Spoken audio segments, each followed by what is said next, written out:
নমস্কার বন্ধুরা, আশা করি সবাই ভালো আছেন।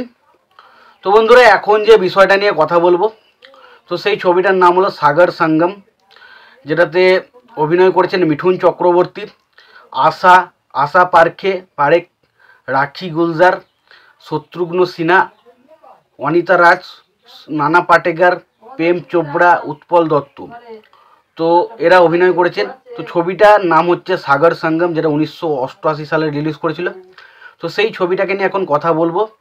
তো তার আগে প্রত্যেকটা বন্ধুকে অনুরোধ করে রাখবো, আপনারা চ্যানেলে নতুন হয়ে থাকলে অবশ্যই আপনারা চ্যানেলটা সাবস্ক্রাইব করে নেবেন, আর যদি ভিডিওটি ভালো লেগে থাকে অবশ্যই লাইক কমেন্ট শেয়ার করতে ভুলবেন না। তো সাগর সঙ্গম ছবিটার পরিচালক ছিল হচ্ছে দুলাল লাহিড়ী ছবিটার পরিচালক ছিলেন, এবং ছবিটার চিত্রনাট্যের কাজ করেছিলেন দুলাল গুহ। ছবিটার সঙ্গীতের কাজ করেছিলেন বাপ্পি লাহিড়ী। ছবিটার চলমান রান টাইম হচ্ছে 130 মিনিটের মতো। তো এই ছবিটা নিয়ে আমরা কথা বলি। তো গল্পটা হচ্ছে এরকম, আমরা দেখতে পাই যে রাখি গুলজার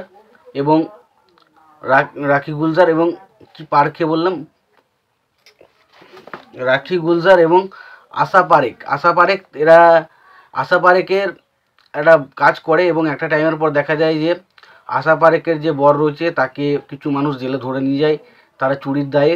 এবং পরবর্তী সময় সেই গ্রামের বিভিন্ন রকমের যে সমস্যাগুলো সৃষ্টি হয়, সেই একটা ছবিটা একটু অন্যরকম টাইপের। এখানে গল্পটা পুরো পারফেক্টলি বলতে পারবো না, কারণ গল্পটা আমার কাছেও ঠিকঠাক ক্লিয়ার হয়নি গল্পটা কীরকম টাইপের। তো এটুকু বলতে পারি এরকম একটা ঘটনা, যেখানে একটা অন্ধবিশ্বাসকে কেন্দ্র করে ছবিটা তৈরি করা হয়েছে, যেখানে আমরা দেখতে পাই একটা ভগবানের কিছু জিনিস রয়েছে যেগুলো তো আমরা কাউকে ভগবান হিসেবে মনে করি। তো সেই জিনিসগুলো এখানে দেখানো হয়েছে। আবার দেখবেন কিছু জায়গা রয়েছে যেগুলোতে আমরা বিনা কারণে একে ফাঁসি দেওয়া হয়, এইরকমভাবেই ছবিটা কিন্তু এগোয়। এখানে খুব একটা যে ছবিটার মধ্যে যে বিশাল প্রচণ্ড জটিলতার সাথে গল্পটা রয়েছে, এবং আমরা দেখতে পাই যে কীভাবে মিঠুন চক্রবর্তীর ক্যারেক্টারটাই এই সমস্ত বিষয়ের মধ্যে জড়িত হয়ে পড়ছে, এবং শত্রুঘ্ন সিনহা তিনি একজন এখানে পুলিশ অফিসারের ক্যারেক্টার প্লে করছেন, তিনি এই জায়গাটা কীভাবে প্লে করছেন সেটা দারুণ। এবং যেহেতু ছবিতে ভালো অভিনেতারা রয়েছে, তো সেই কারণে ছবিটা কিন্তু ছবিটার গল্পটা দেখুন এতটাই ক্রিটিক্যাল, আপনার হয়তো বুঝতে অনেক অসুবিধা হবে। বাট যেহেতু ছবিতে ভালো অভিনেতারা রয়েছে, যে উৎপল দত্ত থেকে শুরু করে, তারপর ধরুন মিঠুন চক্রবর্তী, শত্রুঘ্ন সিনহা, তারপর ধরুন অনিতা রাজ, আরও অনেক বড় বড় যারা অভিনেতা রয়েছে, প্রেম চোপড়া, তো নানা পাটেকর। তো বুঝতে পারছেন এরকম বড় বড় অভিনেতাদের কারণে কিন্তু ছবিটার জায়গাগুলো ফুল আপ হয়ে যায়। ছবিটার ডায়লগ বলি খুব ভালো, অ্যাকশনগুলো খুব ভালো, ছবির গান মোটামুটি ঠিকঠাক, ছবির মধ্যে ড্রামাটা খুব সুন্দরভাবে বিল্ড আপ করা হয়েছে, এবং ছবির মধ্যে প্রচুর ইমোশনাল পয়েন্ট রয়েছে যেগুলো কিন্তু ছবির মধ্যে দারুণভাবে ওয়ার্ক করে, এবং ইমোশনাল পয়েন্টগুলোর জন্যই ছবিটা কিন্তু দেখতে আরও বেশি ইন্টারেস্টিং লাগে।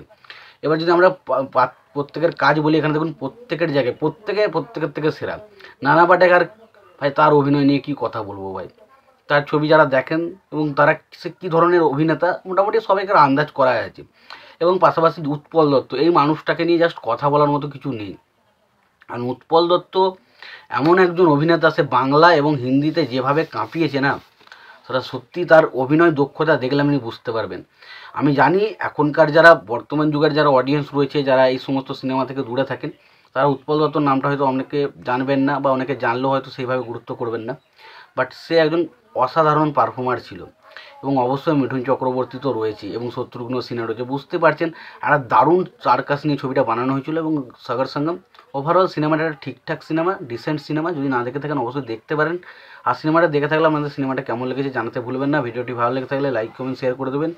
চ্যানেলটা নতুন হয়ে থাকলে অবশ্যই তোমরা চ্যানেলটা সাবস্ক্রাইব করে নিয়ে পাশে বেল আইকনটা অবশ্যই প্রেস করে দেবেন। ভালো থাকবেন, সুস্থ থাকবেন, দেখা হচ্ছে পরের ভিডিওতে।